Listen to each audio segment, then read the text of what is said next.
शूल खड्ग घेऊनी विनाशण्या असुर ये बनून रौद्रगामिनी प्रकाशण्या तिमिर ये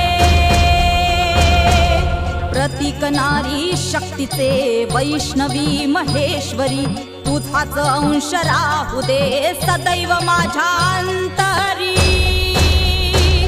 आई अंबे